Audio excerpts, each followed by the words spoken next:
Hello people, welcome back. Come, let's make pepper soup. It's a rainy day, so I decided to make pepper soup easy and quick.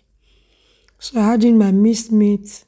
Guys, if you see momo inside, don't ask me why I put momo inside, because I want to eat momo inside. That's why I added it. My ingredients: meat slices, pepper, salt, crayfish, pepper soup spices, and I add aidan fruit. So I'll cover it and cook it for like 30-35 minutes. So I added more of the crayfish, pepper soup spices, and some salt.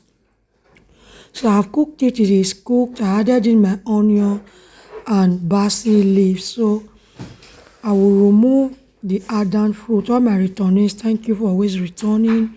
If you are new to the channel, follow us for more amazing videos. Subscribe and turn on your post notifications so that anytime we upload, you'll be notified. Follow me on Instagram, TikTok, Facebook, YouTube, Pinterest. Lady B Varieties is the name. So guys, at this point, our pepper soup is ready.